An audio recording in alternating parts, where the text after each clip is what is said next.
Huwag po, sir, nanginginig ang boses na sabi ko, ngunit ang aking katawan ay nasa loop ng kanyang ngabisik.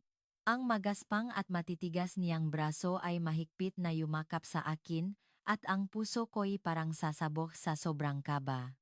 Isang kasambahay lamang ako sa mansyon ng iba, at ni sa panaginip ay hindi ko inakala na mangyayari ito sa pagitan namin ng Don pamilya.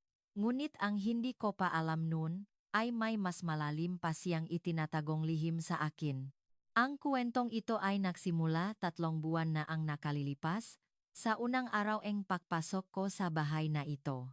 Bago magsimula ang kwento, huwag kalimutang mag-subscribe at i-like ang video na ito.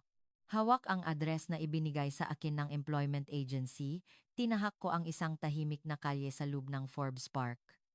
Natigilan ako sa aking paglalakad. Sa likod ng matataas na pader na bato, natatanaw ang isang malawak na bubong na gawa sa tisa. At sa harap ng malaking gate na gawa sa nara, 2 itim na sedan ang makatabing nakaparada. Ang daanang nalalatagan ng matuyong dahon ay payapa, at wala man lang akong maramdamang ingay ng tao. Tila hindi ito isang lugar na para sa akin, isang lugar na hindi ko dapat pasukin. Habang muli kong tinitingnan ang address sa harap ng gate, isang sasakyan ang lumabas mula sa loop at huminto sa aking harapan. Isang lalaking nasa kalagitnaan ng kanyang 60 saos ang bumaba mula sa driver seat. "Kayo po ba si Elena Reyes?" tanong niya. "Ako po si Ben, ang driver ni Don Ricardo." Sinamahan ako ni Mang Ben papasok sa mansyon, at habang naglalakad, may ilang ibinulong siya sa akin. Na si Don Ricardo ay isang taong mahirap pakisamahan ngunit hindi masama ang puso. At ang lahat ng kasambahay bago sa akin ay hindi tumagal ng 1 taon mula nang pumanaw ang kanyang asawa. Habang naririnig ko iyon, lalong bumigat ang aking mga paa, ngunit wala akong pagpipilian kundi ang magpatuloy. Nang bumukas ang pinto, isang malawak na sala at mahabang pasilyo ang tumambat sa akin. Mataas ang kisame, may malalaking landscape painting na nakasabit sa dingding, at bawat kasangkapan ay tila hindi ko pa nahahawakan sa buong buhay ko. Ngunit ang kakaiba, madilim ang buong bahay. Nakasara ang mga kurtina at walang ilaw na nakabukas, kaya't bagamat malawak, wala itong init ng isang tahanan. Si Don Ricardo ay nakaupo sa sofa sa sala. Sinabi sa akin na siya ay 68 taong gulang, ngunit mukha siyang malakas para sa kanyang edad. Tuwid ang kanyang likod, malapat ang balikat, at higit sa lahat, matalim ang kanyang tingin. Ngunit nang yumuko ako para magbigay galang, isang tango lang ang isinukli niya. "3 patakaran lang ang kailangan mong sundin," iyon ang unang nga salitang narinig ko mula sa kanya. Una, huwag kang papasok sa aking library. Ikalawa, ang almusal ay eksaktong alas 7 ng umaga. Ikatlo, ang kape ay dapat laging itim. Matapos sabihin ang 3 iyon, hindi na niya hinintay ang aking sagot at naglakad na patungo sa direksyon ng library. Habang pinagmamasdan ko ang kanyang malapat na likod na naglalaho sa dulo ng pasilyo, naisip ko na tila hindi siya nabubuhay sa bahay na ito, kundi nagtitiis lamang. Binigyan akong sarili kong silit. Ito ay isang maliit na kwarto sa tabi ng pasukan, na may isang kama at isang aparador lamang. Habang inilalagay ko ang aking magamit, isang kaisipan ang pumasok sa aking isip. Ito ang lugar ko ngayon. Matapos mamatay ang aking asawa at maiwanan ng utang, kailangan kong magtiis dito para mapag-aral ang aking anak sa kolehiyo. Inihanda ko ang unang hapunan. Nakasulat sa listahan mula sa ahensya na paborito niya ang sinigang, kaya't nahanda ako nito ng may kasamang kangkong at labanos. Inihain ko ang kanin at mga ulam, ngunit pagkatapos ng ilang subo, ibinaba na ni Don Ricardo ang kanyang mga kubyertos. Walang imik siyang tumayo at pumasok sa kanyang library. Habang nililikpit ko ang pinakainan, nanginginig ang aking mga kamay. Hindi kaya masarap o hindi tama ang timpla? Sa buong buhay ko, nagluto ako para sa panlasa ng aking asawa, at ngayon, tila ganito na naman. Nanlabo ang aking paningin, ngunit pinunasan ko ang aking mga luha at tinapos ang pahuhugas ng pinggan. Nang gumabi na, tinawagan ko ang aking anak na si Marco mula sa aking silid. Nay, okay ka lang ba diyan anak? Malaki at maganda dito. Isang kasinungalingan. Ngunit ayokong ipakita kay Marco na nahihirapan ako. Ayokong pati siya ay mamroblema pa para sa akin. Ngunit sa kabilang linya, nagtanong si Marco. Nay, kumakain ka ba ng maayos, huwag kang magpapalipas? Isang 18 taong gulang na anak ang nag-aalala sa pagkain ng kanyang ina. Nagbara ang aking lalamunan, ngunit pilit kong inayos ang aking boses. Oh, anak, masarap ang pagkain dito. Sagot ko bago ibaba ang telepono. Pagkababa ko ang telepono, bumuhos ang aking mga luha. Hinila ko ang kumot at isinupsop ang aking muha para walang makarinig sa aking pag-iyak. 3 taon na ang nakalipas mula nang atakihin sa puso ang aking asawang si Tonyo dahil sa sobrang pagod. Gumuho ang aming negosyo at puro utang ang naiwan. Matapos kong alagaan ang aking biyenan hanggang sa kanyang huling hininga, wala nang natira sa akin. Malapit na ang college entrance exam ni Marco, ngunit wala man lang kaming pambayad para sa application fee, lalo na sa matrikula. Habang nababasa ngang luha ang kumot, ipinangako ko sa aking sarili, kailangan kong magtiis dito. Kapag nakapagtapos si Marco sa kolehiyo, magiging mayos din ang lahat. Nang gabing iyon, mga 2:00 ng madaling araw, lumabas ako ngang kwarto para pumunta sa banyo. Napansin kong may liwanag na nakmumula sa library sa dulo ng pasilyo. Nang lumapit ako, naaninak ko ang anino ni Don Ricardo sa siwang ng pinto at narinig ko siyang may binubulong ng mag-isa. Hindi ko maintindihan ang kanyang sinasabi, ngunit tila paulit-ulit niyang binabanggit ang parehong pangungusap. Bakit kaya siya gising pa sa ganitong oras, naisip ko? Ngunit naalala ko ang patakaran na huwag papasok sa library, kaya't bumalik na lamang ako. Kinabukasan, habang inihahanda ko ang almusal, maingat akong nagtanong. Sir, nakita ko pong may ilaw sa library kagabi. May problema po ba? Itinigil ni Don Ricardo ang kanyang pagkain. Pumunta ka ba sa library? Opo, sir. Nakita ko po ang liwanag kagabi. Inulit niya ang kanyang tanong. Ang tanong ko, pumunta ka ba sa library? Parehong tanong. Kahit nakasasagot ko lang, para siyang unang beses itong narinig. Isang kakaibang pakiramdam ang dumaan sa akin, ngunit naalala ko ang babala noong unang araw, kaya't hindi na ako nagtanong pa. Hindi po, sir. Nadaanan ko lang po, sabi ko at umatras na. Ang ilaw sa library tuwing madaling araw ay patuloy na nakabukas gabi-gabi. Lumipas ang 3 linggo. Hindi gaanong marami ang nalaman ko sa panahong iyon. Si Don Ricardo ay kumakain ng almusal ng 7:00, nananatili sa library buong araw, kumakain ng magang hapunan, at bumabalik muli sa library. Halos hindi kami nag-usap ngang higit sa 5 pangungusap sa isang araw, at karamihan doon ay mga maikling utos tulad ng, "Sige na, o likpitin mo na." Ngunit isang araw, napansin kong unti-unti nang nababawasan ang kanyang kinakain. Noona, 1 o 2 ulam lang ang hindi niya ginagalaw. Pagkatapos, isang araw, isinawsaw lang niya ang kutsara sa sabaw at tumayo na. Kinabukasan, hindi na siya umupo sa hapagkainan. Tila hindi dahil sa ayaw niyang kumain, kundi dahil hindi niya kayang kumain. Sa tuwing dumadaan ako sa library, may liwanag pa ring nakmumula rito, at tuwing umaga, laging madilim ang kanyang nga mata. Paano na ang isang taong hindi natutulog sa gabi at hindi pa kumakain kahit nakasambahay lang niya ako, hindi ko maiwasang mag-alala. Ika-4 na gabi na niyang hindi kumakain ng hapunan. Hindi ako makatulog kaya't pumunta ako sa kusina at naupo. Binuksan ko ang ref. May natirang kanin, mantika, at itlog. Nakalinlangan ako saglit. Ngunit kinuha ko ang isang kaserola.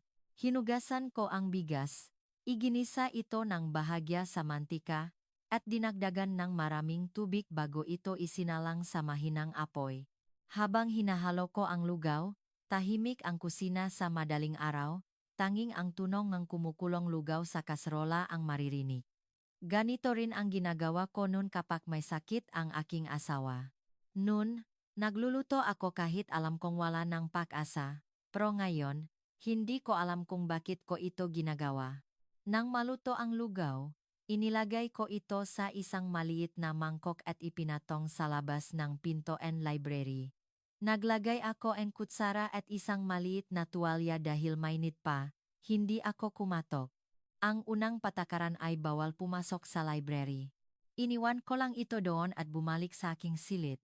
Kinabukasan, nang dumaan ako sa tapat ng library, wala na ang mangkok, malinis na malinis ito. Maging ang kutsara ay maayos na nakalagay sa loob ng mangkok at nakatupi ang tuwalya. Ngunit walang sinabi si Don Ricardo. Dumating siya sa almusal, ngunit hindi niya binanggit ang tungkol sa lugaw. Kaya kinabukasan ng gabi, nagluto ulit ako ng lugaw. Sa pagkakataong ito, nilagyan ko ang kalabasa. Iniwan ko ulit sa tapat ng library. Kinaumagahan, naroon na naman ang walang lamang mangkok. Sa ikatlong araw, nagluto ako ng arroz caldo na may manok, pareho pa rin. Isang walang lamang mangkok, nakatuping tuwalya, at isang tahimik na almusal. Kahit hindi siya nagsasalita, sapat na sa akin na kumakain siya. Iyon lang naman ang magagawang isang kasambahay.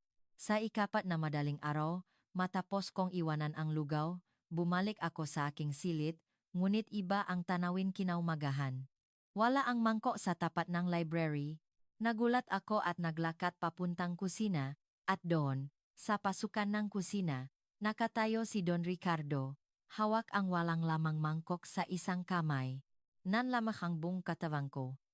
Yumuko ako at sinabing, ako na po ang maklilakpit niyan, ngunit hindi siya humala. At maikli siyang naksalita. Salamat. Dalawang salita lamang. Ngunit ang dalawang salitang iyon ay mas mabigat kaysa sa lahat ng salitang narinig ko mula nang dumating ako sa bahay na ito. Agad kong inilahat ang aking dalawang kamay para kunin ang mangkok, at inyabot niya ito. At doon, nagdikit ang aming nga kamay. Sa pagitan ng mangkok, dumampi ang dulo ng kanyang nga daliri sa likod naking palad. Nagulat ako at akmang alisin ang aking kamay. Ngunit sa hindi malamang dahilan, ang init na dalaeng sandaling iyon ay hindi nawala. Magaspang iyon, kamay ng isang taong matagal nang nagtatrabaho. Ngunit mainit. Paanong ang isang matigas at magaspang na kamay ay maring maging ganito kainit? Inilahat ko muli ang aking kamay at kinuha ang mangkok. Sa pagkakataong ito, hindi rin niya inalis ang kanyang kamay. Sa ibabaw ng mangkok, ang aming mga kamay ay nakpatong sandali. Nagsimulang tumibok ang puso ko hanggang sa aking nga tainga, at nang itaas ko ang aking ulo, nagtama ang aming nga mata.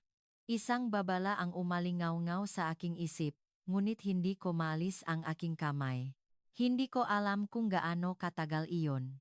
Si Don Ricardo ang unang umubo at inalis ang kanyang kamay, at walang imik na naglakad patungo sa pasilyo. Mainit ang kamay na iyon. Nang hapong iyon, habang papunta si Mang Ben sa palengke, kinausap niya ako sandali. Elena, kaninang umaga, lumabas si Don Ricardo na kumain ng lugaw. Salok ng 4 na taon mula nang mamatay si Maam, ngayon ko lang ulit siya nakitang kumain ng ganon. Gumaan ang aking pakiramdam. Kumain pala siya. Salamat naman. Ngunit ang sumunod na sinabi ni Mang Ben ay bumagabak sa akin. Pero Elena, nitong mga nakaraang araw, madalas pumunta si Don Ricardo sa isang malaking ospital. Ako ang naghahatid sa kanya, pero kahit anong tanong ko, hindi siya sumasagot. Dati, hindi naman siya ganyan. Madalas sa isang malaking ospital. Ang masalitang iyon ay umikot-ikot sa aking isipan, ngunit hindi ko maring usisain pa ang pribadong buhay ng aking amo. Sige po, ang tanging nasabi ko at tumalikot. Ngunit may bigat sa isang sulok ng aking puso. Ang ilaw sa library gabi-gabi, ang paulit-ulit na tanong niya noong umagang iyon, at ngayon, ang tungkol sa ospital. Tila makakaunay, ngunit marami pa ring hindi malinaw na magabagay ang naipon. Gabi, tinawagan ko si Marco. Masaya ang kanyang boses. Narinig kong masaya siya dahil maganda ang resultang kanyang mock exam sa paralan, at gumaan din ang aking loob. Nay, parang iba ang boses mo ngayon. May maganda bang nangyari na tigilan ako? Ano ka ba wala namang nagbago? Nakangiti kong sagot. Ngunit pagkatapos ng tawag, napaisip ako. Nagbago ba ano bang pagbabago ang nangyari sa akin? Sa totoo lang, mayroon. Pakaising ko sa umaka. Ang unang pumapasok sa isip ko ay hindi na ang tuition fee ni Marco, kundi, anong luhaw kaya ang lulutuin ko ngayon? Huli na nang malaman ko. Ang isang mangkok na iyon ng lugaw ang babago sa takbo ng aking buong buhay. Nang gabing iyon, mas magang namatay ang ilaw sa library. At kinabukasan, sa hapagkainan, may isang bagay na hindi ko pa nakikita dati. Isang bulaklak ng gumamela. Pinitas niya ito mula sa hardin. Inilagay niya ito sa isang maliit na baso na may tubig sa gitna ng mesa. Sa bahay na ito kung saan kami lang dalawa dahil si Mang Ben ay sa umaga lang pumapasok, tiyak na si Don Ricardo mismo ang gumawa nito. Matagal kong tinitigan ang bulaklak bago ako nagsimulang mahanda ng almusal. Sa almusal, walang sinabi si Don Ricardo tungkol sa gumamela. Hindi rin ako nagtanong.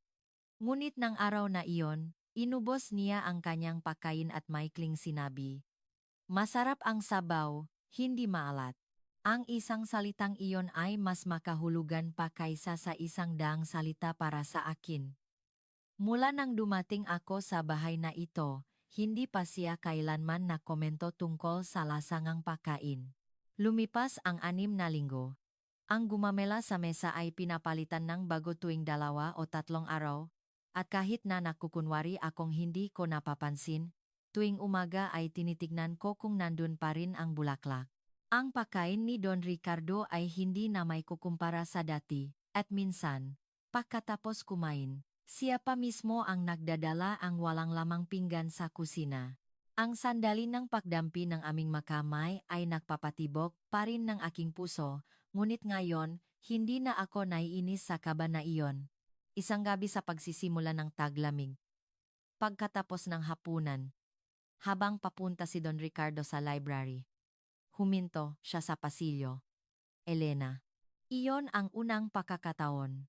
Dati, tinatawag niya akong ikaw o Miss Reyes, ngunit ng gabing iyon, unang beses niya akong tinawag na Elena.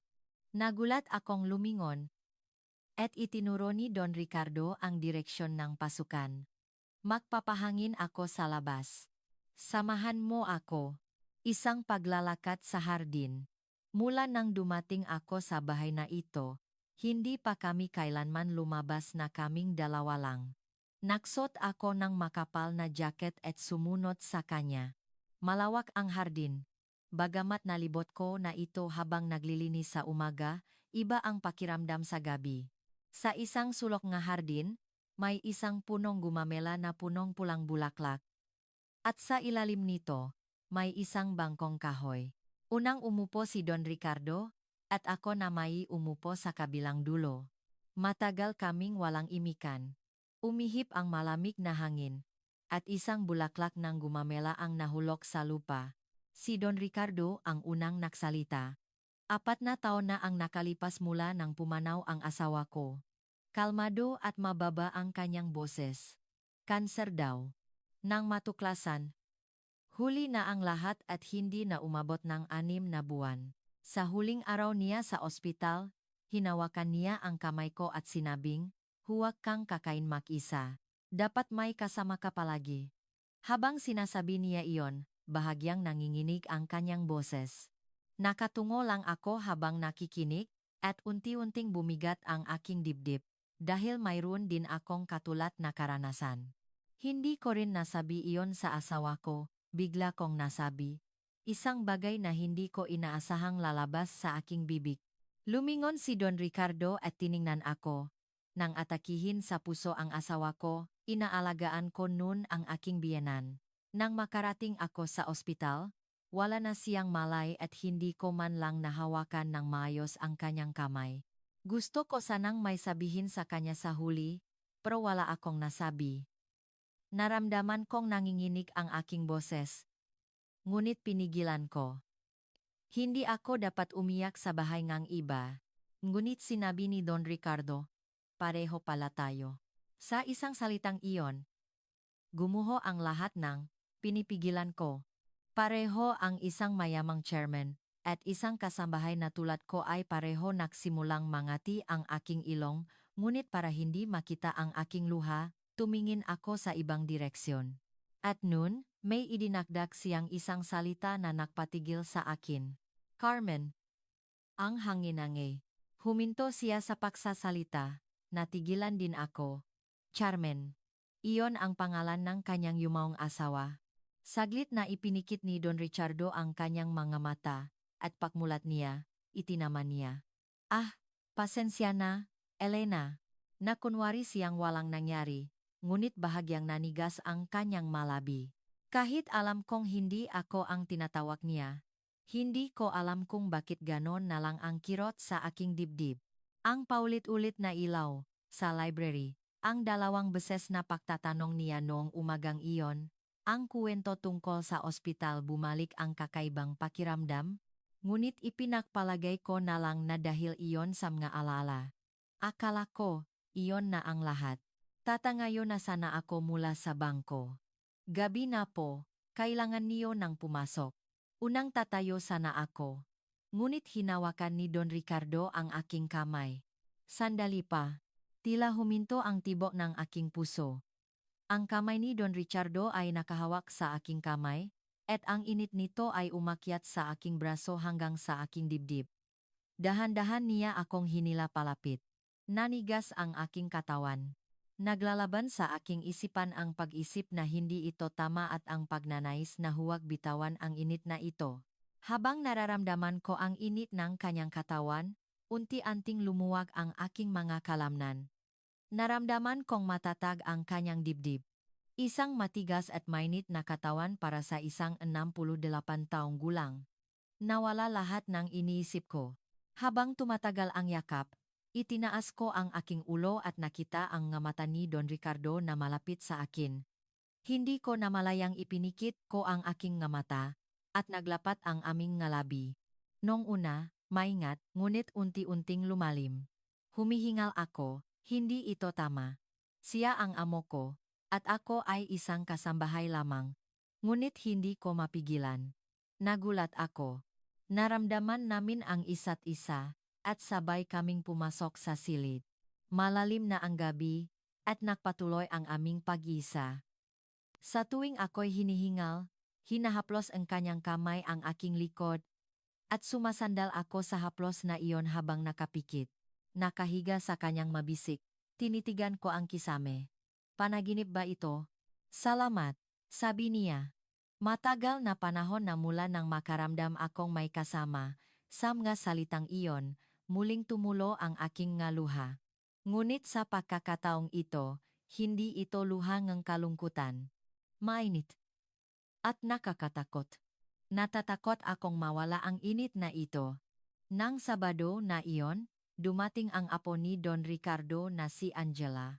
Isang 15 taong gulang na masayahin at madaldal na bata. Pagbukas pa lang ng pinto, sumigaw siyang lolo. At tumakbo para yumakap. Sa unang pagkakataon, nakita ko ang isang masayang ngiti sa mukha ni Don Ricardo. Ah, marunong din pala siyang ngumiti. Nang tanghalian, nahanda akong Filipino-style spaghetti, at nanlaki ang mga mata ni Angela. Ate, ang sarap po nito. Pwede po ba akong bumalik? Hinaplos ni Don Ricardo ang ulo ni Angela at ngumiti. Habang pinakmamasdan ko sila, nanikip ang aking dibdib. Naalala ko ang sinabi ni Mang Ben. Gaano katagal nang wala ang ngiting iyan sa bahay na ito? 4 na taon mula nang mamatay ang kanyang asawa. Hindi raw siya ngumiti nga nun. Pakalis ni Angela, nagpaalam ako para umuwi sandali sa aking apartment. Naabutan ko si Marco na nag-aaral sa kanyang mesa. Pagpasok ko, Itinaas niya ang kanyang ulo at pinakatitigan ako. Nay, iba ang hitsura mo ngayon. Ito na naman. Nung nakaraang tawag, sinabi niyang iba ang boses ko, at ngayon, ang itsura ko naman. Matagal na kitang hindi nakikitang ngumiti ngang ganyan. May maganda bang nangyari? Ano ka ba wala iyon? Nakangiti kong sinabi, ngunit naramdaman kong sinusundan ako ang tingin ni Marco. Isang matalinong bata. Mula pakabata, kapag umuwi ako, tahimik lang siyang umupo sa tabi ko. Naramdaman ko ang pagsisisi. Ano kaya ang dapat kong ipaliwanag sa batang ito hindi ko pa alam. Gabi. Habang pawi sa mansyon, nakatingin ako sa labas ngang bintana ngang bus at nag-isip. Ano ba itong ginagawa ko isang 51 taong gulang na kasambahay na may gusto sa isang 68 taong gulang na chairman? Ano kaya ang sasabihin ng mundo? Ano kaya ang sasabihin ni Marco? Ngunit nang buksan ko ang pinto ng mansyon, nakabukas ang ilaw sa sala, nakaupo si Don Ricardo sa sofa. Nang pumasok ako, itinaas niya ang kanyang ulo, at sa sandaling makita ko ang kanyang tingin, nawala lahat ng komplikadong iniisip ko. Hinihintay niya ako. Iyon lang ang natira. Nang Lunes ng hapon na iyon, tiningnan ng manugang na si Isabel ang CCTV footage ng mansyon. Lunes ng hapon, nagpupunas ako ngang sahig sa sala. Si Don Ricardo ay nasa library, at si Mang Ben ay may pinuntahan. Tumunog ang doorbell, at nang buksan ko ang pinto, isang babaeng nasa mga 38 anyos ang nakatayo ron. Nakasuot siya ng maikling coat, may sunglasses na nakapatong sa kanyang ulo, at matalim ang kanyang mga mata. Ako si Isabel, ang manugang niya. Bago pa ako makapagbigay galang, siya na ang unang nagsalita. Hindi ko narinig na darating ang kanyang manugang. Habang pinapapasok ko siya at sinabing makahanda akong saa, iwinagayway niya ang kanyang kamay. Huwag na. Nasa library ba si Papa nang sumagot ako ng opo, tiningnan ako ni Isabelle mula ulo hanggang pa. Pagkatapos, tumawid siya sa sala at naglakad patungo sa pasilyo. Bumalik ako sa kusina at nagugas ng pinggan, ngunit malabo kong narinig ang pag-usap sa telepono ni Isabel at ng asawa niyang si Ricky sa pasilyo. Si Ricky ang anak ni Don Ricardo. Hindi ko sinasadyang makinig, ngunit umalingaw-ngaw ang kanyang boses sa pasilyo. Mahal, gusto ko ring maging masaya si Papa. Pero paano kung hindi sincero ang babaeng iyon, ayokong makitang masaktan na naman ang lolo ni Angela. Nang marinig ko iyon, hindi ko siya lubusang masisi. Kung ako man, mag-aalala rin ako para sa lolong aking anak. May halong pag-aalala ang boses ni Isabel. Ngunit ang sumunod niyang ginawa ay iba na. Lumipas ang halos isang oras. Lumabas si Isabel sa sala, umupo sa sofa, at tinawag ako. Mrs. Reyes, maupo ka sandali. Mrs. Reyes. Alaw niya ang apelyido ko, ibig sabihin, naging bestiga na siya.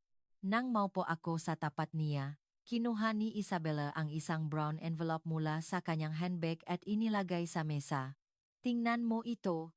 Binuklat ko ang mga dokumento, at nakasulat doon ang aking pangalan. Elena Reyes. 51 taong gulang. Naninirahan sa Quezon City. Asawa, Antonio Reyes. Pumanaw. Utang mula sa nabigong negosyo humigit kumulang 504,000. Anak, Marco Reyes, Tigad Year High School, naghahanda para sa kolehiyo. Isang ulat tungkol sa aking pagpasok bilang kasambahay sa mansyon ni Don Ricardo de Villa. Ang buong buhay ko ay nakabuot sa 2 pirasong papel. Ang utang ng asawa mo ay 4 milyong piso, tama kalmado ang boses ni Isabel. At dahil kalmado, mas nakakatakot. Sa kalagayan ninyong hindi man lang makabayad ng tuition ng anak niyo, ano ang gusto ninyo sa bahay na ito? Dapat alam ninyo ang lugar ninyo. Lugar. Ang salitang iyon ay parang patalim na tumusok sa akin. Sa loob ngang 51 taon, iyon ang unang pagkakataon na naramdaman kong ganun kaliit. Totoong may utang ako, at totoong mahirap ang buhay ko. Wala akong may pakakaila. Nagsimulang mamo ang luha sa aking mga mata. Yumuko ako at kinagat ang aking labi. Ngunit sa likod ng aking nakayukong ulo, nakita ko ang gumamela sa mesa. Ang bulaklak na inilalagay ni Don Ricardo tuwing umaga. Pinunasan ko ang aking luha at itinaas ang aking ulo. Ang lugar ko po nanginginig ang aking boses, ngunit hindi ako huminto. Opo, isa po akong kasambahay. Pero parang hindi po ako ang hindi nakakalam ng lugar niya, kundi kayo po. Nanlaki ang mga mata ni Isabel. Hindi po ninyo alam na gabi-gabing nagisa ang inyong biyenan sa library. Kaya't isang kasambahay ang nagluluto ang lugaw para sa kanya tuwing madaling araw. Pagkatapos kong magsalita, nanginginig ang aking makamay. Ngunit hindi ako nagsisi. Hindi naman mali ang sinabi ko. Sandaling natigilan si Isabel, ngunit agad ding bumalik sa kanyang kompostura. Sino ka para makialam sa mausapin ng pamilyang ito? Isang malamig na salita ang iniwan niya bago tumayo at naglakad patungong pinto. Narinig ko ang pagsarang gate, at naiwan akong mag-isa sa sala. Nang hina ang aking matuhot at napaupo ako sa sofa. Nakaganti man ako. Hindi gumaan ang aking pakiramdam. Huli na nang mapagtanto kong naghire, pasilangang investigador, at isang takot ang gumapang sa akin. Nang Biyernes na iyon, bumisita si Ricky sa mansyon. Makaharap sila ni Don Ricardo sa sala, at ang boses ni Ricky ay umabot hanggang sa pasilyo. Papa, kailangan ninyong mag-ingat. Marami ng usap-usapan. Ang sagot ni Don Ricardo ay matigas. Kung paano ako mamuhay sa sarili kong bahay ay hindi mo dapat pakialaman. Papa, isipin niyo naman ang reputasyon ninyo. Paano kung malaman ng lahat na may relasyon kayo sa isang kasambahay? Reputasyon isang anak na halos hindi bumisita sa loob ng 4 na taon mula nang mamatay ang ina niya ang nagsasabi ng tungkol sa reputasyon. Nakatayo ako sa kusina, pigil ang hininga. Sa boses ni Don Ricardo, hindi galit ang naramdaman ko, kundi lungkot.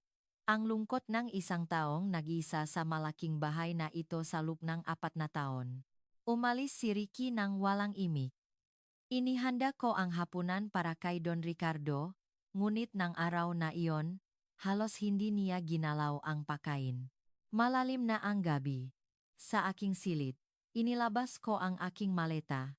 Habang isa-isang inilalagay ang aking mga damit, nag-isip ako.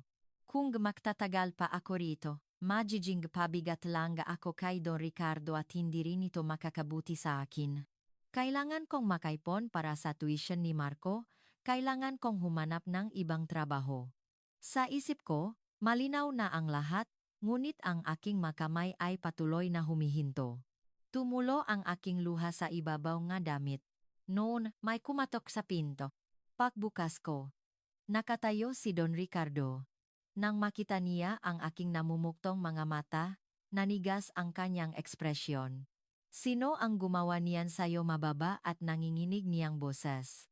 Umiling ako, ngunit hindi tumihil ang aking makaluha. Pumasok si Don Ricardo sa loob ngang silit at sinabing, "Huwag kang umalis. Kung wala ka, magiging sementeryo na naman ang bahay na ito." Mahal, unang beses niya akong tinawag na ganon. Nanginginig ang boses na sabi ko, "Sir, kasambahay lang po ako, ang lugar ko." Bago ko pa matapos ang sasabihin ko, hinawakan ni Don Ricardo ang aking mukha gamit ang kanyang dalawang kamay. "Anong lugar? May lugar ba ang puso?" Sa sandaling iyon, gumuho ako. Bumuhos ang lahat ng pinipigilan kong iyak, at niyakap ako ni Don Ricardo. Habang isinusupsop ko ang aking muha sa kanyang malapad na dibdib, narinig ko ang tibok ng kanyang puso. Mabilis ito. Nanginginig din pala siya. Ang yakap ay naging halik, at lumalim ang halik. Humihingal ako. Naramdaman ko ang pagdikit ng kanyang matigas na dibdib, at ang init ng kanyang katawan para sa isang 68 taong gulang ay gumapang sa buong katawan ko. Maingat siyang nagsimula, ngunit unti-unting naging mapangahas. "Ayos lang ba?" Nang tumango ako, Nagsimulang gumalaw ang kanyang nga kamay. Nagulat ako sa bigat at tigas na naramdaman ko sa ibabaw ng aking damit. Grabe pala siya, naisip ko. Isang nag-aalap na lakas. Hindi siya tumitigil. Hindi ko na alam kung ilang oras ang lumipas, at nagpatuloy ang aming pag-iisa. Nakahiga sa kanyang mabisik, habang naghahabol ngang hininga, nakita ko ang nakabukas na maleta sa sahig, kalahati pa lang ang laman. Hinalikan ni Don Ricardo ang aking nu at sinabing, "Itago mo na ang malatang iyan." Napangiti ako. Ganito pala ang pakiramdam ngang sabay na pagluha at pagtawa. Nang gabing iyon, napagtanto ko. Ang nararamdaman kong ito ay hindi awa, at hindi rin ito ilusyon dahil sa kalungkutan. Pag-ibigi ito. At kaya mas lalo akong natakot. Ngunit hindi sumuko si Isabel. Ang mas malaking barahan na inilabas niya ay dumating sa sumunod na Biyernes. Ang barahang inilabas ni Isabel ay higit na mas mabigat kaysa sa inaasahan ko. Biyernes ang gabi, muling bumisita si Ricky sa mansyon. Hindi tulad ng dati, mababa ang kanyang boses ngayon, at hindi sa sala, kundi sa pasilyo sa tapat ng library sila nag-usap ng kanyang ama. Naghahanda ako ang hapunan sa kusina, at umabot doon ang boses ni Ricky. "Papa," sabi ni Isabel, "kung kinakailangan, magfa-file daw siyang guardianship." Mukhang lumalabo na raw ang pag-isip ninyo. Guardianship. Nang marinig ko ang salitang iyon, natigilan ang kamay kong may hawak na kutsilyo. Ang pag-file na guardianship ay nanggangahulugang legal na idedeklara na may problema sa kakayahan na kayang ama na magdesisyon. Dahil lang sa may relasyon siya sa isang kasambahay, gagamitin nila ang ganoong barahan na nikip ang aking dibdib, ngunit hindi ako makagalaw, kaya't nakinig na lang ako mula sa kusina. Hindi ko narinig ang sagot ni Don Ricardo. Ngunit ilang sandali pa, narinig ko ang paksara ng pinto ng library. At ang mayapak ni Ricky na palabas ng pinto. Nang ihain ko ang hapunan, bahagyang nanginginig ang mga kamay ni Don Ricardo. Ang maugat sa likod ng kanyang palat na may hawak na kutsara ay litaw na litaw, at ilang beses niyang itinaas at ibinaba ang kutsara bago sumubo ng sabaw. Wala siyang sinasabi, ngunit kitang-kita na may gumuguho sa loob niya. Hindi ko maintindihan kung bakit ganon na lang ang epekto nito sa kanya. Nang gabing iyon, habang inilalatak ko ang aking higaan sa aking silid, narinig ko ang ngayapa mula sa direksyon ng library. Ilang sandali pa, bumukas ang pinto ng library at nakatayo si Don Ricardo sa pasilyo. "Elena, halika sandali dito." Ang library. Isang lugar na hindi ko pa napasok mula nang dumating ako, dahil ang unang patakaran ay bawal pumasok sa library. Pagbukas kong pinto, isang pader na puno nga libro ang bumungat sa akin, at isang malawak na mesa ang nakalagay sa tabi ng bintana. Sa ibabaw ng mesa, magulong nakakalat ang madokumento at mga bote ng gamot, ngunit ang unang napansin ko ay isang larawan sa isang sulok ng mesa. Larawan ng isang babae. Isang babaeng may masayang mukha at malambing na mga mata. Ang kanyang asawa, agad kong nalaman. Kinuha ni Don Ricardo ang larawan at ipinakita sa akin. Si Carmen, ang asawa ko. Iyon ang unang pagkakataon na nakwento siya tungkol sa kanyang asawa.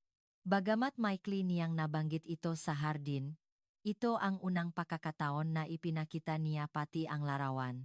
Sa huling araw niya sa ospital, hinawakan niya ang kamay ko at sinabing, ibinaba ni Don Ricardo ang larawan at nagpatuloy, "Huwag kang kakain mag-isa. Dapat may kasama ka palagi. Ipangako mo." Nanginginig ang boses ni Don Ricardo. Nakatayo ako sa tabi niya, walang imik. 4 na taon kong hindi natupad ang pangakong iyon. Gabi-gabi, dito sa library, mag-isa akong kumakain, mag-isang natutulog. Sa larawang iyan lang ako nakakahinging tawad.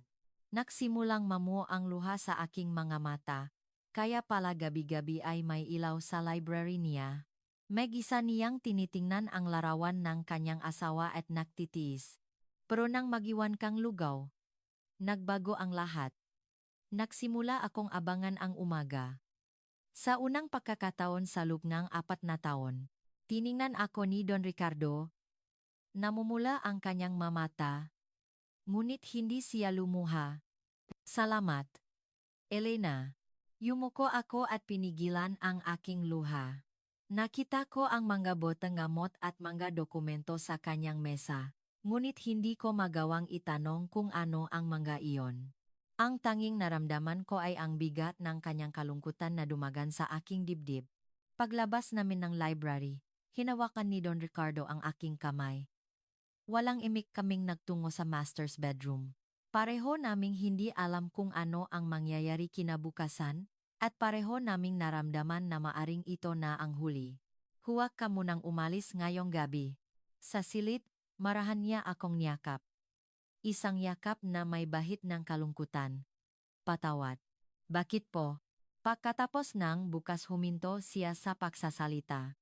Bilang sagot, ako ang unang yumakap sa kanya. Ang pagnanais na sanay hindi na matapos ang gabing ito ay gumapang sa buong katawan ko. Naramdaman namin ang isa't isa. Mainit, ngunit malungkot. Ang kanyang lakas ay naroon pa rin, ngunit sa pagkakataong ito, maingat at dahan-dahan, habang nagtitinginan kami sa mata, isang gabi na tila huminto ang oras. Sana hindi na dumating ang bukas, bulong ko sa aking sarili. Matagal kaming nakahiga habang yakap-yakap niya ako. Elena, hindi kita malilimutan. Hindi ako makasagot. Kung iyak ako, mas lalo lang siyang mahihirapan, kaya't kinagat ko na lang ang aking labi. Kinabukasan, umupo si Don Ricardo sa hapagkainan na parang walang nangyari, at inihanda ko ang almusal na maaring maging huli na. Pagkatapos niyang kumain, ibinaba niya ang kanyang kutsara at nagsalita. Elena, maghiwalay muna tayong 1 buwan. Kapag naayos na ang lahat. Kapag naayos na, hindi ko alam kung ang ibig sabihin nun ay makikita kami ulit o maghihiwalay na. Ngunit sumagot akong opo, naiintindihan ko. Tiniyak kong hindi nanginginig ang aking boses, hindi ako iyak, at sasagot ako na parang isang kasambahay. Nag-impake ako. Habang inilalagay ko ang aking madamit sa maleta, patuloy na humihinto ang aking makamay. Tinupi ko ang matuwalya, inayos ang magamit sa banyo, at hinubat ang aking apron. 2 kalahating buwan pa lang ako sa bahay na ito, isang maikling panahon, ngunit sa bawat sulok ng silid, may bakas ko ng naiwan. Bago lumabas ng pinto, huli kong nilakat ang pasilyo. Nang dumaan ako sa tapat ng library, hindi may galaw, ang aking mapaa. Patay ang ilaw. Ang ilaw sa library na gabi-gabing nakabukas hanggang madaling araw ay patay na. Hindi ko na makikita ang ilaw na ito at nanlabo ang aking paningin. Dito siya umupo gabi-gabi, mag-isa. Tinitingnan ang larawan ng kanyang asawa, may mga bote ng gamot sa tabi, at paulit-ulit na bumubulong. Nang pumasok ang naisiping iyon, nang hinaang aking mga tuhod, ngunit naglakad ako ng may determinasyon. Ang tunong pagsarangang pinto ay umalingaw-ngaw sa aking likuran. Hindi ako lumingon. Kung lilingon ako, baka hindi na ako makaalis. Gabi na nang makarating ako sa aking apartment. Nang pihitin ko ang susi at pumasok, nakabukas ang ilaw. Nakaupo si Marco sa sahig ng sala, may mga aklat na nakakalat. Hindi weekend, pero nandito siya sa bahay. 1 buwan na lang bago ang exam niya. Dapat nasa review center siya. Pero bakit siya nandito ngunit bago pa ako makapagtanong, nabasa na ni Marco ang aking muha. Nay, bakit ka umiyak? Nag-retouch ako ang makeup, pero halata pa rin pala. Hindi ko alam kung kailan pa naging ganito katalas ang pakiramdam ng batang ito. Hindi ako umiyak. Mahangin lang sa labas kaya namula ang mata ko. Kapag sinasabi ni Mama na wala lang, doon ako lalong nag-alala. Nahuli ako ang 18 taong gulang. Isang batang hindi kayang lokohin. Ngunit ano ang sasabihin ko sa kanya ngayon mahal ko ang chairman sa pinagtatrabahuhan kong bahay at pinalayas ako. Marco, okay lang talaga si Mama. Nagbago lang ang trabaho kaya naghahanap akong iba. Hindi na nagtanong pa si Marco. Sa halip, pumunta siya sa kusina, kumuhang cup noodles, at nilagyan ng mainit na tubig. Hindi isa, kundi dalawa. Inilagay niya ang isa sa harap ko at sinabing, sabay tayong kumain. Sa isang salitang iyon, muli na namang namuo ang luha sa aking mga mata, ngunit ngumiti ako at kinuha ang chopsticks. Habang kumakain ng cup noodles, nagbara ang aking lalamunan at hirap akong lumunok, ngunit dahil kaharap ko si Marco, tinapos ko ito. Gabi, matapos pumasok si Marco sa kanyang silid, naiwan akong mag-isa sa sala. Pinatay ko ang ilaw at tumingin sa labas ng bintana. Sa dilim, natanaw ko ang kalangitan sa direksyon ng Forbes Park. Sa ilalim ng kalangitan na iyon, sa malawak na bahay na iyon, ano kaya ang ginagawa ni Don Ricardo ngayon nakabukas kaya ang ilaw sa library niya o nasa dilim lang siya? Noon, isang malabong liwanag ang nakmula sa silid ni Marco. Sa siwang ng pinto, nakita kong nakahiga siya sa kama habang may tinitignan sa kanyang smartphone. Hindi ko makita kung ano ang nasa screen, ngunit alam kong may tinatype siya sa search bar. Hindi siguro makatulog, naisip ko at bumalik na. Huli na nang malaman ko. Ang hinanap ni Marco ng gabing yon ay Ricardo De Villa, chairman ng De Villa Group of Companies. Mula nang umalis ako, hindi na raw kumain si Don Ricardo. Sa ikaapat na araw, hindi na nakatiis si Mang Ben at kinuha ang telepono. Hindi sa akin siya tumawag, kundi sa doktor ni Don Ricardo. Lumipas ang 2 linggo mula nang umalis ako sa mansyon. Nagparehistro ulit ako sa employment agency. Tiningnan ng staff ang aking resume at sinabing, maganda po ang experience ninyo. Madali po kayong makakahanap ng trabaho? Ngunit hindi ito pumasok sa aking tainga. Iniwan ko ang aking numero at lumabas. Habang naklalakad sa kalye, kung saan-saan ako dinala na aking makapa. Nilagpasan ko ang hintuan ng bus, lumiko sa maeskinita, pumasok sa mahindi kilalang daan, at lumabas ulit. Naglalakat ang aking katawan, ngunit ang puso ko ay tila naiwan sa isang lugar sa Forbes Park. Pag-uwi sa apartment, mas lalo akong nahirapan. Kapag mag-isa akong nakaupo sa maliit na silid, naalala ko ang mga oras na nagluluto ako ang lugaw sa kusina tuwing madaling araw, ang masandaling iniwan ko ang mangkok sa tapat ng library. Ang umagang iyon na may mayos na nakalagay na walang lamang mangkok. Ang boses na nagsabing salamat, ang init ang kanyang kamay nang hawakan niya ako sa hardin. Lahat ay bumabalik.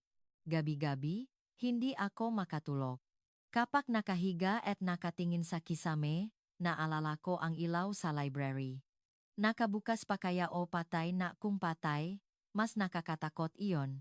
Isang gabi, habang ganun ang kalagayan ko, may tumawag mula sa isang hindi kilalang numero. Sinagot ko ito, at si Mang Ben pala. Elena, si Ben ito. Nagmamadali ang kanyang boses. Isang taong kalmado at hindi pala salita, ngunit ngayon ay nag-alala.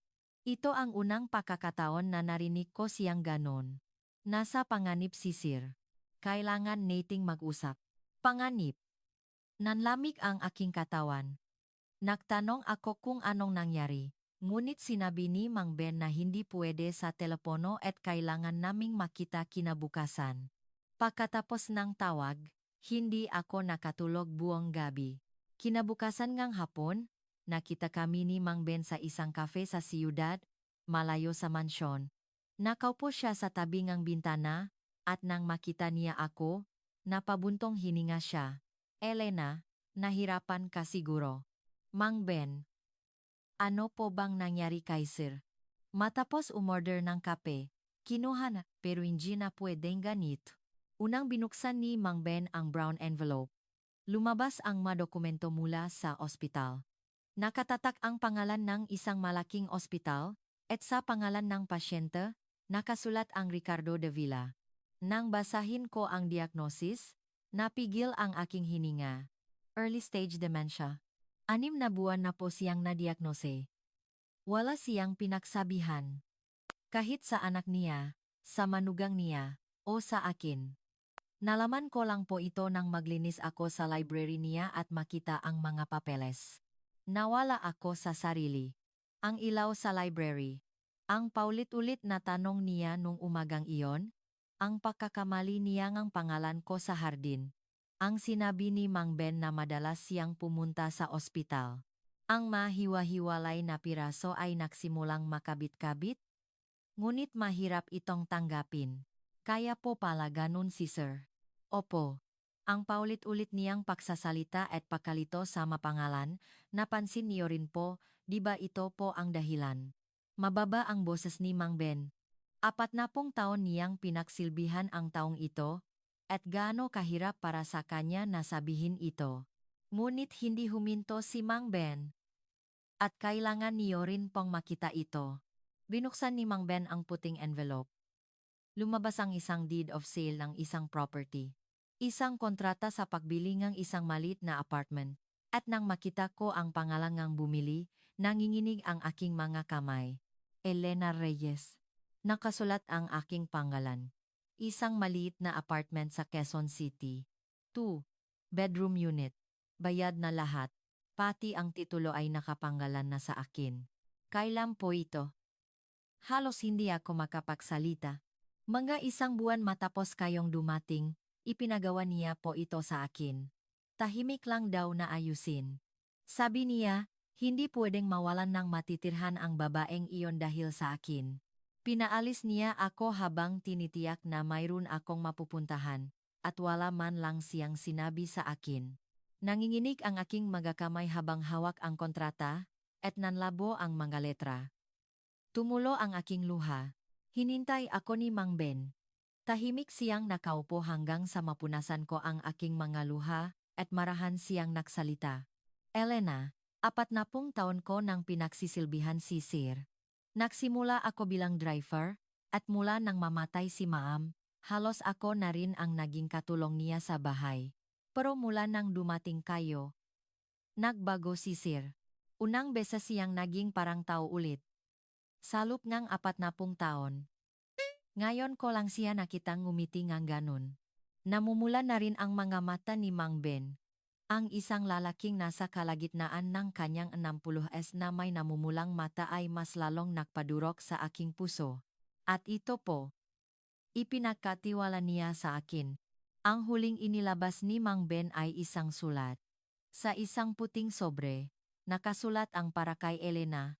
Ngunit hindi pantay ang pagkakasulat. Nanginginig siguro ang kanyang kamay. Binuksan ko ang sobre. Sa loob ngang nakatuping papel, punong sulat kamay ni Don Ricardo. Binasa ko ito ng dahan-dahan. Bawat salita. Para kay Elena, habang may natitira pa akong alaala. Minsan, gusto kong mabuhay na parang tao. Mula nang mawala si Carmen, sa loob ng 4 na taon, ang bahay na ito ay isang sementeryo. Gabi-gabi, nakaupo ako sa library. Tinitingnan ang parehong larawan, inulit ang parehong mga salita. Ganon ako naktis. Ngunit isang madaling araw, may isang mangkok ng lugaw sa labas ng pinto ng library. Mainit. Iyon ang unang pagkakataon sa loob ngang 4 na taon na nakaramdam akong init ng tao. Dahil sa'yo, hindi na nasayang ang mga natitirang araw ko. Nagsimula akong abangan ang umaga, sumarap ang pagkain, at napansin ko ang gandang mga gumamala sa hardin. Lahat dahil sa'yo. Patawad. Hindi ko masabi na may sakit ako. Ayokong maging pabigat sa'yo. Wala akong lakas ng loob na sabihin ito ng personal, kaya't iniwan ko na lang ang sulat na ito. Sana'y maging mayos ka. Nang matapos kong basahin ang sulat, tumulo ang aking mga luha sa ibabaw ng mesa sa cafe. Tinakpan ko ang aking bibig para hindi humikbi, ngunit hindi ko mapigilan ang panginginig ng aking mga balikat. Tila nakatingin ang ibang mga customer, ngunit wala akong pakialam. Ganito pala ang pinagdadaanan niya. Isang tinanggap ang diagnosis ng dementia, inayos ang aking kinabukasan. At pinaalis ako ng walang imik, nag-iwan lang isang sulat. Habang may natitira pa akong alaala, gusto kong mabuhay na parang tao. Ang isang linyang iyon ay dumurok sa aking puso. Maingat na nagsalita si Mang Ben. Elena, mula nang umalis kayo, hindi na kumakain si Sir. 3 araw siyang hindi kumain, at kahapon ng umaga, natumba siya sa library. Ako ang nagbangon sa kanya, pero naisip kong baka kung ano pa ang mangyari. Natumba sa library. Nang marinig ko iyon, tumayo ako mula sa upuan. Hindi na ako nag-isip pa. Mang Ben, kailangan ko pong pumunta doon ngayon. Inilabas ni Mang Ben ang susing kotse. Ihahatid ko na po kayo. Sa loob ngang sasakyan, wala akong imik. Nang magsimulang matanaw ang mga kalye ng Forbes Park, nagsimulang tumibok ng malakas ang aking puso. 3 buwan na ang nakalipas ng unang beses kong tahakin ang daang ito, puno ngang kaba at takot, ngunit ngayon, isang matinding pananabik ang nararamdaman ko. Nang huminto ang sasakyan sa tapat ng mansyon, tumakbo ako palabas. Nasa akin pa ang susi ng pinto. Hindi ko na ito naisauli. Isinuksok ko ang susi at binuksan ang pinto. Madilim sa loob. Walang ilaw na nakabukas, at malamig ang hangin. Hindi ito mukhang bahayang tao. Tumakbo ako papuntang library. Pagbukas kong pinto, ang nakita ko ay si Don Ricardo, na nakahandusay sa sofa. Walang kumot, nakasandal lang siya, at maputla ang kanyang muka. May isang mangkok ngangin sa ibabaw ngang mesa, hindi man lang nagalaw. Siguro'y si Mang Ben ang nakiwan. Sir, tumakbo ako at inalalayan siyang bumangon. Magaan ang kanyang katawan. Ganito na pala ang nangyari sa kanya sa loob ng 2 linggo. Payat na ang kanyang pisingi. At malamig ang kanyang nga kamay. Sir, ako po ito. Minulat niya ang kanyang mga mata. Malabo ang kanyang paningin, ngunit unti-unting nakilala ang aking mukha, at gumalaw ang kanyang mga labi. Elena, sa isang salitang iyon, bumuhos ang aking mga luha. Dahan-dahan niyang itinaas ang kanyang kamay at hinawakan ang aking pisngi. Magaspang at payat na kamay, ngunit mainit. Laging mainit ang kanyang makamay. Bakit po hindi niyo sinabi na may sakit kayo? Nanginginig ang aking boses. Isang malabong gitaang gumuhit sa kanyang labi. Nalaman mo na. Nalaman mo na lahat. Narinig ko lahat. Tumango ako at niyakap si Don Ricardo. Naramdaman namin ang init ng isa at isa at matagal kaming makayakap. Ang tibok ng kanyang puso ay umabot sa aking tainga, mabagal at mahina. Ngunit tumitibok pa rin. Lumapit kami at lumalim ang pag-unawa. Naalala pa niya ang aking pangalan? At iyon ay sapat na. Inalalayan ko si Don Ricardo papunta sa kanyang silid. Kinumutan ko siya at hinawakan ang kanyang kamay habang nakaupo sa tabi niya. Habang pinakmamasdan ko ang kanyang natutulok na mukha, naalala ko ang masalita sa sulat. Habang may natitira pa akong alaala, gusto kong mabuhay na parang tao. Meg-isa niyang pinasan ang bigat na iyon. Nang gabing iyon, nagdesisyon ako. Hinding-hindi ko nabibitawan ang kamay na ito. Kinaumagahan, tumawag ako sa 911. Dinala si Don Ricardo sa ospital, at ang balita ay agad na nakarating kina Ricky at Isabel. Ang 1 linggo sa ospital ay mahaba. Na-admit si Don Ricardo sa isang private room. Malala ang kanyang dehydration at malnutrition kaya't sinuweruhan siya, at muling sumailalim sa mga detalyadong pagsusuri para sa kanyang demensya. Sinabi sa akin ng doktor sa pasilyo, maaga pa ang demensya niya, pero dahil sa hindi pakain, bumagsak ang kanyang pangkalahatang kalusugan. Kailangan siyang alagaang mabuti sa masusunod na araw. Tumango ako at sinabing, ako na po ang bahala. Araw-araw, alas 6, NG umaga ay nasa ospital na ako. Nagdadala ako NG lugaw na niluto ko. May pagkain mula sa ospital, NG hindi ito ginagalaw ni Don Ricardo. Tanging ang lugaw ko lang ang kinakain niya. Kapag inilapit ko ang kutsara sa kanyang bibig, dahan-dahan niyang ibinubuka ito. 1 kutsara, 2 kutsara. Inaabot kami ngang higit 30 minuto para maubos niya, ngunit naghihintay ako. Sa tanghali, naghahanda ako ngang mas malapnaw na lugaw, at sa gabi, malambot na ulam. Pagkatapos kong pakainin siyangin 3 beses sa isang araw, umupo ako sa sofa sa silid, at kapag natutulog na siya, lumalabas ako sa bench sa pasilyo para umidlip sandali. Puwede naman akong umuwi para matulog, ngunit natatakot akong iwan siyang mag-isa. Paano kung matumba ulit siya, paano kung magising siya sa gabi at walang kasama, ang mga isiping iyon ang pumipigil sa akin. Sa ika-4 na araw, nakaswat ng kuwat, mahigpit ang hawak sa kanyang handbag, at nang makita niya ako sa silid, nanlamig ang kanyang nga mata. Bumalik kapala para magpakasarap. Mababa ngunit matalim ang kanyang boses. Nakahiga si Don Ricardo sa silid, ngunit tila walang pakialam si Isabel. Kung dati, yumuko na lang ako at hindi umimik. Ngunit ngayon, iba na. Nabasa ko na ang sulat niya, nalaman ko ang kanyang malihim, at nakita ko siyang nakahandusay sa sofa. Magpakasarap tiningnan ko si Isabel at nagsalita. Nandito po ako dahil mahal ko siya. Kayo pong manugang niya. Hindi niyo man lang alam na may dementia diagnosis na pala ang biyenan ninyo. Nanigas ang ekspresyon ni Isabel. Nag-alinlangan ang kanyang mga mata. Iyon ang unang pagkakataon na narinig niya ang salitang dementia. Ano? 6 na buwan na po siyang na-diagnose. Walang pinagsabihan, mag-isa niyang tinis. Ang paulit-ulit niyang pagsasalita at pagkalito sa mga pangalan, lahat dahil doon. Ibinuka ni Isabel ang kanyang bibig ngunit isinara rin ito. Tila may sasabihin ngunit hindi makahanap nga salita. Saglit siyang lumingon sa lupngang silid, at pagkatapos ay lumabas ng walang imik. Narinig ko ang tunog ng pakuha niya ngang telepono sa pasilyo. Tiyak na tinatawagan niya si Ricky. Nang gabing iyon, dumating si Ricky. Hindi tulad ng dati, madilim ang kanyang muka.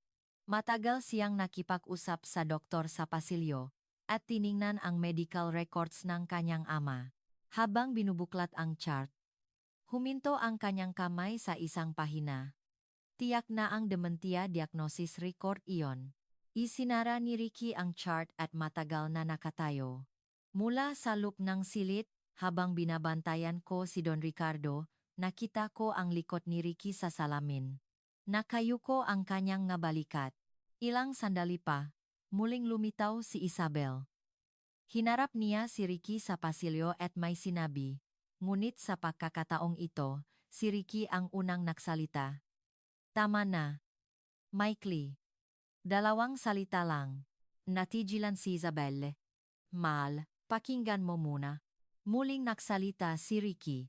Hindi man lang natin alam na ganito na pala ang kalagayan ni Papa. Kalimutan mo na ang guardianship at lahat. Huwag ka nang makialam sa buhay ni Papa. Natahimik si Isabel. Sa boses ni Ricky, hindi galit ang naramdaman ko, kundi pagsisisi. Ang katotohanang 6 na buwan nang nagisang nagtitiis ang kanyang ama habang walang kamalay-malay ang anak ay ang siyang nagpaguho sa kanya. Luminghon si Isabel sa direksyong silid, at pagkatapos ay naklakat sa pasilyo ng walang imik. Umalis din si Ricky ilang sandali pa. Muling bumalik ang katahimikan sa silid. Sa ika-5 araw, Sabado ngang hapon, dumating si Angela. Pagbukas niya ngang pinto at makita ang muha ng kanyang lolo, tinakpan niya ang kanyang bibig. Ang payat na itsura at ang swero ay tiyak na ikinagulat ng bata. Ngunit hindi umiyak si Angela. Lumapit siya sa tabingang kama at hinawakan ang kamay ni Don Ricardo. Lolo, si Angela po ito. Minulat ni Don Ricardo ang kanyang mamata. Nang makita niya si Angela, bahagyang umangat ang sulok ng kanyang bibig. Isang mahinang ngiti, ngunit isang tunay na ngiti. Matagal na hinawakan ni Angela ang kamay ng kanyang lolo bago lumapit sa akin. Tumingala siya sa akin at marahang sinabi, Ate, mula po nang dumating kayo, matagal na pong hindi ngumingiti si lolo. Huwag na po kayong umalis. Isang salita mula sa isang 15 taong gulang, hindi ito pambobola, sinasabi lang niya ang nakita niya. Ngumiti si Lolo, kaya't huwag kang umalis. Iyon lang, ngunit ang masalitang iyon ay tumagos sa kaibuturan ng aking puso. Salamat, Angela. Hindi ako aalis.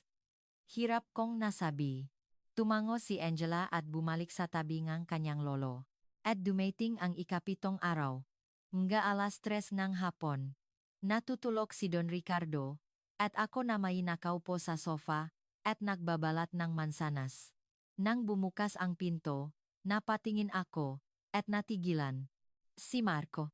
Nakasuot ng uniforme, hailalim ng kanyang jacket, may backpack, at nakatayo sa pasukan ng silid. Isang batang malapit ng mag-exam. Bakit siya nandito, paano niya nalaman ang lugar na ito, nawala ako sa sarili. Marco, anak, paano? Lumingon si Marco sa loob ng silid. Nakita niya si Don Ricardo na nakahiga, ang suwero, ang mansanas at kutsilyo sa aking kamay, at ang aking bag sa isang sulok ng sofa. Sa isang tingin, nalaman niyang dito ako nananatili araw-araw. Tinawagan ko po si Mang Ben. Kalmado niyang sabi. Pumasok si Marco sa loop at nagpatuloy. Nung gabing iyon, sineark ko po, Ricardo de Villa, chairman ng De Villa Group of Companies. Gusto ko pong malaman kung sino ang amo ni Mama sa bahay na pinagtatrabahuhan niya. Tapos po, nahanap ko ang numero ni Mang Ben at tinawagan siya. Nang hina ang aking mga tuhod. Mula pa pala nun, nag-imbestiga na ang batang ito. Narinig ko po lahat kay Mang Ben. Na may sakit si Sir. At nabinilhan niya si Mama ng bahay. Tinitigan ako ngang diretso ni Marco. Hindi matangang. Isang 18 taong gulang. Kundi ngang isang 30 anyos. Kailan pa lumaki ngang ganito ang batang ito? Nay, alam ko na po lahat. Sa isang salitang iyon, ibinaba ko ang kutsilyo. Nanginginig ang aking kamay at hindi ko na ito kayang hawakan. Marco, anak, patawad. Hindi ko nasabi. Hindi ko alam kung paano ipapaliwanag. Patawad, umiling si Marco at tumayo sa harap ko. Mas matangkat na pala siya sa akin. Isang taong kahit may sakit, inaalala pa rin si Mama. Isang taong walang imik na binilhan pa kayo ng bahay. Ang masalitang iyon mula kay Marco ay tumagos sa aking puso. Nay, kung masaya ka, masaya na rin ako. Nang sabihin iyon ni Marco, nang hina ang aking matuhod. Tila gumuho ang lahat ng bigat na mag-isa kong pinasan sa loob ng 3 taon. Mula nang mamatay ang asawa ko, baon sa utang, nag-alaga ng biyenan, pumasok bilang kasambahay, nagluto ng lugaw sa madaling araw, lahat tiniis ko para maging isang mabuting ina sa batang ito. Ayokong ipakita na nahihirapan ako. Masayang boses sa telepono. Nakangiting kumakain ng cup noodles. Lahat iyon tiniis ko. At ngayon, sinasabi ng batang ito, kung masaya ka, masaya na rin ako. Please, Nay, isipin mo naman ang sarili mo. Hindi tumigil ang aking mga luha. Niyakap ako ni Marco. Ako dapat ang yumayakap sa kanya, ngunit siya ang unang yumakap sa akin. Mainit ang katawan ng aking anak na naramdaman ko sa ibabaw ng kanyang jacket, at malapad na ang kanyang mga balikat. Ganito na pala siya kalaki, at hindi ko man lang namalayan. Hindi ko alam kung gaano katagal akong umiyak. Nang matauhan ako, nakamulat na si Don Ricardo sa kama. Tiningnan niya kami ni Marco, at marahang naksalita. Anak mo ba ang binatang iyan? Bumitaw si Marco sa akin at lumingon sa kama. Saglit siyang nag-alinlangan, at pagkatapos ay yumuko para magbigay galang. Magandang hapon po. Ako po si Marco Reyes. Anak po ang nanay ko. Matagal siyang tinitigan ni Don Ricardo. At dahan-dahan siyang tumango. Pinalaki ka ng maayos en nanay mo. Sumagot si Marcong salamat po at bumalik sa tabi ko. Matapos ang maikling pag-usap na iyon, naramdaman kong nagbago ang hangin sa silid. Tila may isang mabigat na bagay ang nawala. Pagkaalis ni Marco, kitang-kita ang pagbutingang kalagayan ni Don Ricardo. Halos naubos niya ang hapunan, at nabawasan na ngang isa ang kanyang suwero. Sinabi ng doktor na mabilis ang kanyang pagaling, Ngunit alam ko, hindi dahil sa nagsimula siyang kumain, kundi dahil gusto na niyang mabuhay. Gabi bago siya ma-discharge. Kaming dalawa lang sa silid. Umupo si Don Ricardo mula sa pakakahiga, at agad kong inalalayan ang kanyang likod. Elena. Opo. Maaring hindi na magtagal ang oras ko. Unti-unti nang lalabo ang alaala ko. Darating ang araw na makakalimutan ko ang pangalan mo. Nanlamig ang aking katawan, ngunit hindi ko iniwas ang aking tingin. Pero ang panahong iyon, gusto kong kasama ka. Puwede mo ba akong samahan? Isang proposal. Walang bulaklak, walang singsing, ngunit ang isang hiling mula sa kamangang ospital, habang may suwero, ay mas taos-puso kaysa sa anumang proposal sa mundo. Opo. Iyon lang ang lumabas sa aking bibig. Ngunit sapat na iyon. Kinaumagahan. Bumalik kami sa mansyon. Inayos ko ang silid, naglagay ng bulaklak, at pinalitan ang kumot. Pumasok si Don Ricardo sa silid at tumingin sa labas ng bintana. Ang bintana kung saan tanaw ang puno ang gumamela sa hardin. Habang inaayos ko ang kumot, lumapit si Don Ricardo mula sa likuran. Marahan niyang niyakap ang aking baywang. Akmang lilingon ako, ngunit naramdaman ko ang init ng kanyang katawan sa aking likod at hindi ako gumalaw. Baka mapagod po kayo. Hindi ito nakakapagod. Pinihit niya ako paharap at sinabing, "Salamat sa pagbalik mo." Nagtakpo ang aming mamata, at naglapat ang aming malabi. Isang mainit na halik na walang sakit. Naramdaman namin ang isa't isa, dahan-dahan at malalim. At sa edad na ito, nakakagulat pa rin na mayroon pa kaming ganitong init. Sabay kaming naktungo sa kama. Hindi nakmamadali, dahan-dahan, habang naktitinginan sa mata. Magdamag kaming makasama. Mainit, ngunit sa pagkakataong ito, mas may kapanatagan. Nakasandal ang aking ulo sa kanyang dibdib. Ang mukha mo, hindi ko malilimutan hanggang sa huli. Kahit makalimutan niyo po, okay lang. Araw-araw ko pong ipapaalala sa inyo. Ngumiti si Don Ricardo. Iyon ang unang pagkakataon na narinig ko siyang tumawa ng malakas. Nang umagang iyon, sa lupeng silid, umalingaw-ngaw ang matagal nang nawawalang tawanan ang dalawang tao. Ang tunog ang isang mansyon na muling nagiging tahanan. Nang sumunod na taksibol, isang maliit na kasalan ang naganap. Sa hardin ito ginanap. Sa ilalim ng punong gumamela na punong bulaklak, naglagay kami ng isang maliit na mesa at tinakpan ng puting tela. Nang imungkahi ni Mang Ben na umupa kami ng venue, umiling si Don Ricardo. Dito sa bahay, sabi niya, may bulaklak na, hindi na kailangan ng iba pa. Pareho kami ngang nararamdaman. Dito sa bahay nagsimula ang aming pag-ibig. Kaya't nararapat lang na dito rin kami mangako. Maagang taksibol. Malamig pa ang hangin. Ngunit mainit ang sikat ng araw. At paminsan-minsan, nalalaglag ang mapulang talulot mula sa punong gumamela. Siyam lang ang bisita. Si Mang Ben, ang mag-asawang Ricky at Isabel, si Angela, si Marco, ang may-ari ng employment agency, ang asawa ni Mang Ben, at ang kapitan ng barangay. Sa halip na wedding dress, naksot akong light pink na Filipiniana, at si Don Ricardo naman ay nakasuot ng barong Tagalog. Bagay na bagay sa kanya ang kasuotan. Walang seremonya, nagbigay galang lang kami sa isa't isa. Habang makaharap kami, basa ang mga mata ni Don Ricardo. Ganun din ako. Hindi makapaniwala na sa edad na 51, ikakasal ako ulit, at na umabot kami sa puntong ito. Isang panaginip. Pagkatapos ang seremonya, lumapit si Marco. Nakasuot ng malinis na polo sa halip na uniforme, tumayo siya sa harap ni Don Ricardo at yumuko ng malalim. Itay, alagaan niyo po si nanay. Nang marinig ko ang salitang itay mula sa bibig ni Marco, kinagat ko ang aking labi para hindi umiyak, ngunit walang silbi. Ang batang ito ay lumaki ng walang ama. Akala niya siguro'y hindi na niya muling gagamitin ang salitang iyon, ngunit siya mismo ang gumawa ngang paraan. Hinawakan ni Don Ricardo ang balikat ni Marco gamit ang dalawang kamay. Hindi ko siya pababayaan. Tumango si Marco, at habang pinagmamasdan ko silang dalawa, pinunasan ko ang aking luha. Noon, tumakbo palapit si Angela. Nakasuot ng bestida at maganda ang ayos ng buhok, niyakap niya ako, at sumigaw, "Lola Elena, Lola."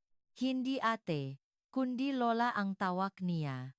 Maaring hindi alam ngang bata kung gaano kalaki ang kahulugan ng isang salitang iyon, ngunit alam ko.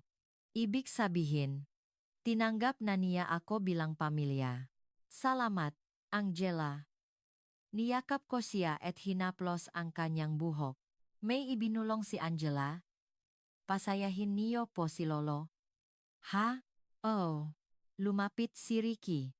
Hindi komportable ang kanyang ekspresyon, ngunit hindi siya umiwas. Papa, congratulations. At tumingin siya sa akin, bahagyang yumuko. Tita, kayo na po ang bahala kay Papa. Maikli, ngunit sapat na. Si Isabel ay nakatayo sa likod ni Ricky.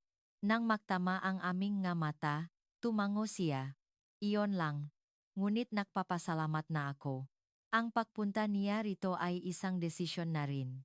Pagkatapos ang seremonya, sama-sama kaming kumain sa hardin.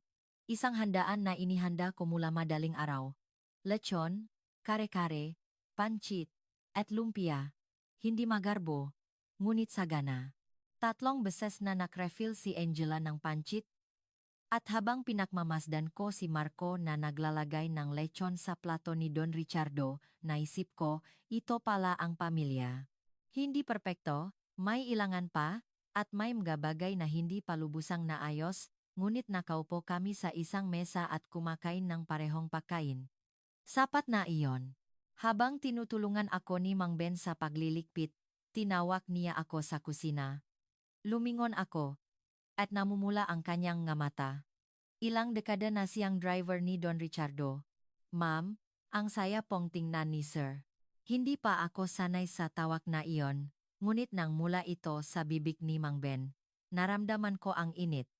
Nagpatuloy si Mang Ben, bago po kayo dumating, madalas siyang mag-isang umiinom sa library. Halos hindi nagsasalita, at sa kotse, nakatingin lang sa bintana. Pero ngayon po, siya na ang unang kumakausap. Nanginginig ang boses ni Mang Ben. Ibinaba niya ang pinggan at pinunasan ang kanyang mata. Salamat po. Maraming salamat. Sa isang salitang iyon, naiyak na rin ako.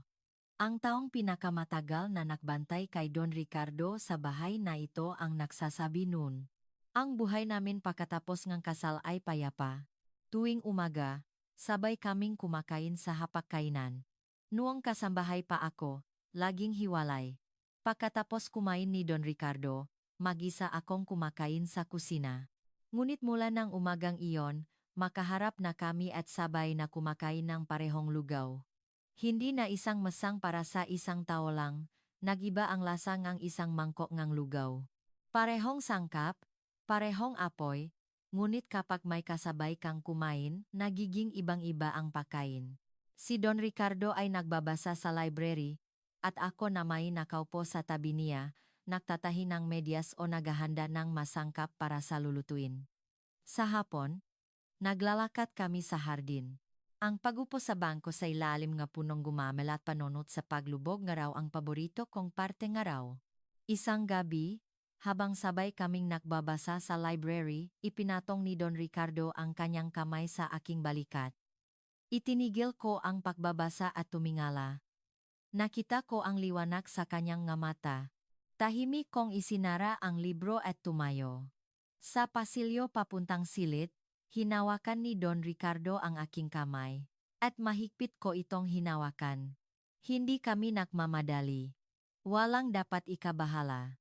Sa loob ng kumot, habang nararamdaman ang init ng isa't isa, nagpapasalamat ako na sa edad na ito, mari papalang kiligin. Lumalim ang gabi, at nakatulog ako sa kanyang nabisik.